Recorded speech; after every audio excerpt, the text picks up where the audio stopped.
और आज हमारे साथ जुड़े हुए हैं भारतीय जनता पार्टी के पूर्व महानगर अध्यक्ष और भारतीय जनता पार्टी में भीष्म पितामह कहा जाए जिन्हें, जो भारतीय जनता पार्टी को नई दिशा दशा देने वाले हैं। 3 बार विधायक रह चुके हैं। पूर्व मुख्यमंत्री कल्याण सिंह की सरकार के मंत्रिमंडल में आप स्वास्थ्य मंत्री भी रह चुके हैं। हमारे साथ आज जुड़े हैं डॉक्टर दिनेश जौहरी जी। तो सर, आपका बहुत बहुत स्वागत है सीएम समाचार में। धन्यवाद, बहुत बहुत। सर, हम ये जानना चाहते हैं कि आपने पहला चुनाव कैसे लड़ा, और आप चूंकि एक डॉक्टर हैं, चिकित्सक हैं, तो राजनीति में आपका आना कैसे हुआ? राजनीति में आने के लिए प्रेरणा श्री माननीय आडवाणी जी से मिली थी। एक बाय इलेक्शन में आडवाणी जी आए थे, तो उसमें मेरे घर पे चाय रखी गई थी। तो आडवाणी जी ने कहा कि हमें फुल टाइम पॉलिटिशियन नहीं चाहिए, पार्ट टाइम पॉलिटिशियन चाहिए जो अपना धंधा भी करें और पॉलिटिक्स भी करें। तो उन्हीं की प्रेरणा लेके मैंने 82 में भारतीय जनता पार्टी की सदस्यता ग्रहण कर दी। जी, बहुत अच्छी बात है। हम ये जानना चाहते हैं कि आपने पहला चुनाव कैसे जीता और उस समय क्या क्या परिस्थितियां थी? पहले चुनाव में बीजेपी के लिए बिल्कुल विपरीत परिस्थितियां थी। केवल 2 सांसद जीते थे उस साल, और जब विधानसभा का चुनाव हुआ तो हम लोग 14 विधायक जीत पाए। लेकिन मेरा 13 एक बार चुने गए थे, मेरा बाय इलेक्शन हुआ था, और इतनी विपरीत परिस्थितियां थी कि मुझे लड़ना पड़ा प्रदेश के बहुत सीनियर नगर विकास मंत्री श्री राम सिंह खन्ना जी से। सर, हमने सुना है कि आपके पूर्व प्रधानमंत्री अटल बिहारी वाजपेयी और पूर्व उप प्रधानमंत्री लाल कृष्ण आडवाणी जी से विशेष ताल्लुकात रहे हैं, संबंध रहे हैं, आप उनके सानिध्य में रहे हैं।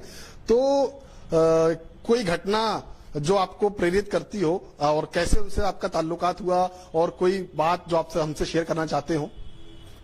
माननीय अटल जी एक दफे पहाड़ से लौट रहे थे, तो मेरे घर पर रुके थे, चाय पी थी, और उसके बाद कहा था, बेटे तुम जैसे कार्यकर्ता भाजपा को चाहिए। तो उससे भी मैंने प्रेरणा ली और भाजपा ज्वाइन कर ली। भाजपा ज्वाइन करी। आपको राजनीति में कौन लेकर आया और राजनीति में कैसे आया आप?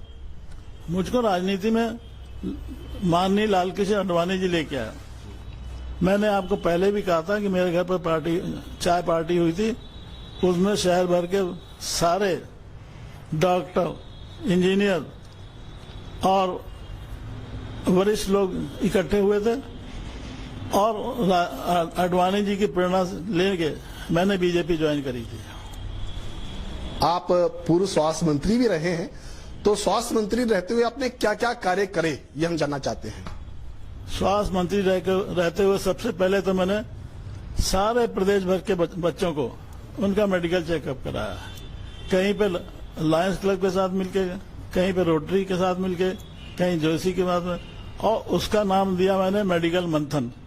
प्रदेश भर के सारे बच्चों का मेडिकल चेकअप कराया मैंने। नंबर 2, बरेली के लिए मैंने पूरे प्रयास किए कि 500 बिस्तर का अस्पताल खुल जाए, क्योंकि उस समय यहाँ के मरीजों को बरेली से बाहर दिल्ली या लखनऊ जाना पड़ता इलाज के लिए।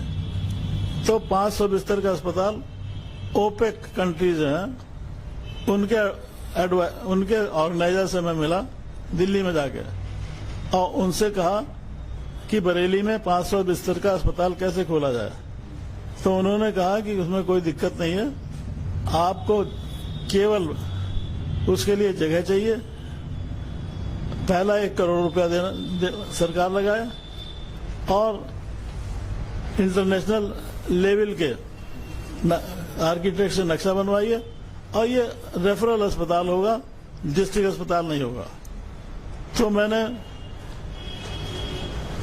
मेडिकल कॉलेज के लिए और 500 बिस्तर के अस्पताल के लिए मेंटल अस्पताल में बहुत जगह पड़ी थी, वो छांटी, और वहां पर प्रयास किया कि 500 बिस्तर का अस्पताल बन जाए और मेडिकल कॉलेज बन जाए। लेकिन दुर्भाग्य से मुझे स्वास्थ्य मंत्री पद से हटना पड़ा। तो अब 300 बिस्तर का अस्पताल मौजूदा गवर्नमेंट ने बनाया था और वही अस्पताल अब कोविड का अस्पताल हो गया। आपने बताया कि आपको स्वास्थ्य मंत्री पद से हटना पड़ा, तो आखिरकार क्या कारण रहे कि आपको स्वास्थ्य मंत्री पद से हटाया गया? कोई कारण नहीं था, कोई ऐसा गंभीर आरोप आज तक मेरे ऊपर नहीं लगा, लेकिन विचारों का आदरणीय कल्याण सिंह जी से मेरे विचार नहीं मिले और तो मुझे बर्खास्त कर दिया उन्होंने और मैंने कहा ठीक है। उनसे आपके विचार नहीं मिल पाए। अच्छा, हम ये जानना चाहते हैं कि लगभग 25 से 30 वर्ष हो चुके हैं राजनीति से आपका नाता टूटे हुए, तो आपने क्या खोया और क्या पाया? मेरा राजनीति से आज तक कोई भी मैं दूर नहीं हुआ हूं, कोई मेरा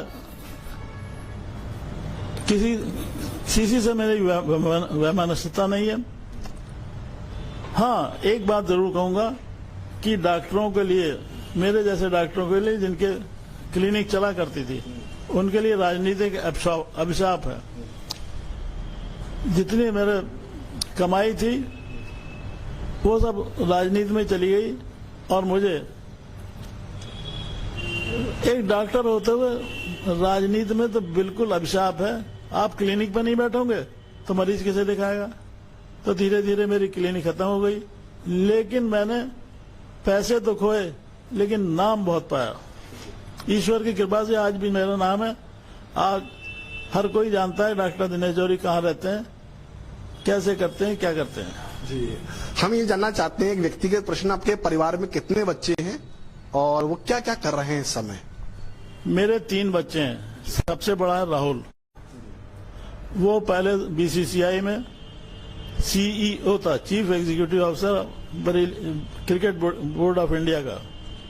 अब वो जी टीवी में एशिया का प्रेसिडेंट है, जीट एंटरटेनमेंट एशिया का प्रेसिडेंट है। और उसके बाद आती है दूसरी बेटी, वो एमबीए करके उसने हॉस्पिटल एडमिनिस्ट्रेशन में काम किया था। अब वो देश भर के 14 अस्पतालों में एडमिनिस्ट्रेशन कर रही है। और नंबर 3 सबसे छोटी वाली बेटी जो है, उसके पति आर्मी में है और इस समय कर्नल है, दिल्ली में पोस्टेड है। बिल्कुल, बहुत अच्छी बात आपने बताई।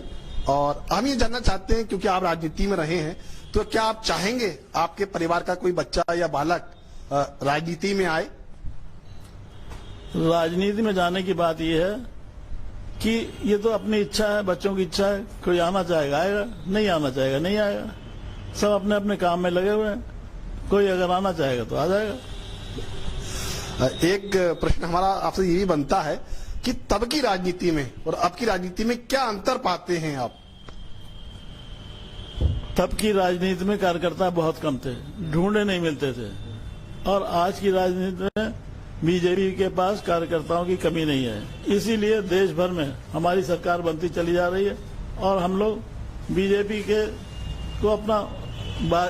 कार्यकर्ता होने का अपना सम्मान समझते हैं। हमारे सारे कार्यकर्ता अपने को सम्मानजनक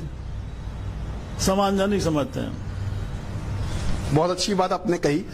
मोदी जी हमारे समय देश के प्रधानमंत्री हैं और वो उनके विषय में आपका क्या कहना है? मोदी जी से तो बढ़िया प्रधानमंत्री आज तक हुए ही नहीं। उनकी जो कार्यशैली है वो सारी दुनिया सराह रही है। दुनिया के नंबर 1 नेता है वो और आगे भी चलते रहेंगे। और योगी जी को लेके उन्होंने इतना काम किया है, गुंडों को बाहर करा दिया। अब योगी जी ने कहा है कि गुंडों को या तो बाहर जाओ या जेल में रहो।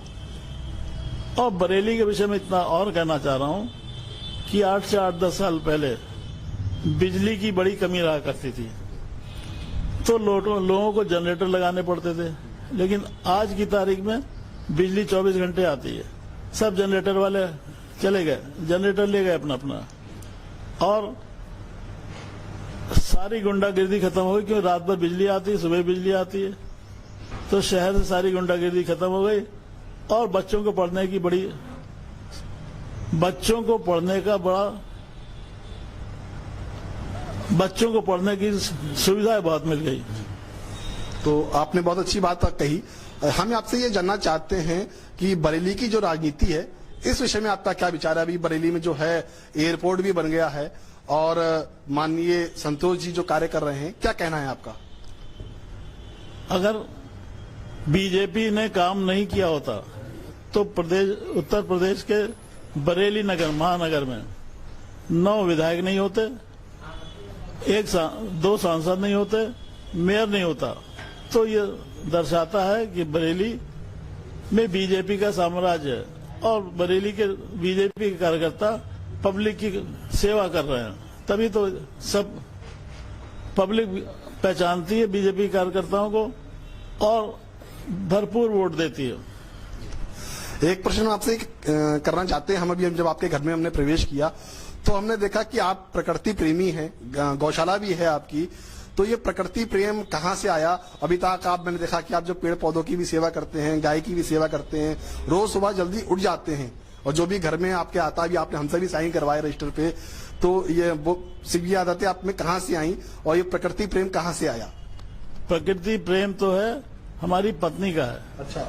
हमारी पत्नी ने अपने पिताजी से सब सीखा है और जब से यहाँ आई है, यहाँ इस घर में आई है, तब से पूरा गार्डन बनवा दिया इन्होंने। 2 माली रखे हुए और 2-3 घंटे रोज सब तरह तरह के पेड़ लाती हैं, लगवाती हैं और देखभाल करती हैं।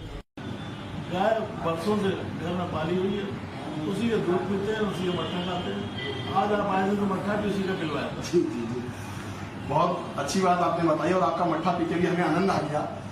हम ये जानना चाहते हैं सर कि आपकी दिनचर्या कैसे बीतती है? अब लोगों का आना जाना भी कम हो गया है, तो कैसे आपका पूरा दिन व्यतीत होता है? मैं प्रातः 4 बजे उठता हूँ जी। और पहले तो मैं योग करता हूँ और फिर घूमने जाता हूँ, वॉक करता हूँ आधे घंटे, फिर लौट के आता हूँ तो अखबार पढ़ता हूँ और उसके बाद नहा धो के बाहर बैठ जाता हूँ, आप लोगों का दर्शन करता हूँ ऐसे। और खाना खाने के बाद थोड़ी देर विश्राम करने के बाद फिर शाम को आप लोगों से मिलने लगता हूँ, आप लोगों से दर्शन करने लगता हूँ, आप लोगों से बातचीत करने लगता हूँ। लेकिन हम कोई पॉलिटिकल बात नहीं करते, हम केवल एक दूसरे का हालचाल पूछते हैं।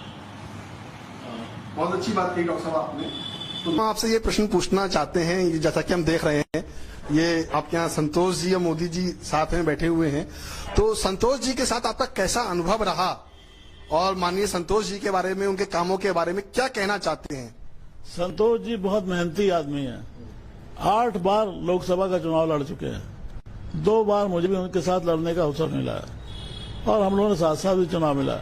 लेकिन संतोष जी का इतिहास बता दूं आपको, इमरजेंसी में 18 महीने वो जेल में बंद रहे और उसके बाद महानगर अध्यक्ष, जिला अध्यक्ष रहे और उसके बाद पार्टी के कार्यक्रम में लगे हुए हैं और उन्होंने अपने लिए और कार्यकर्ताओं की सुविधा के लिए भारत सेवा ट्रस्ट का नाम से अपना ऑफिस भी बनाया हुआ है, पीछे रहते भी हैं और जो भी जनता आती है उनसे मिलते हैं, उनका काम करते हैं और सबसे मुलाकात करते रहते हैं।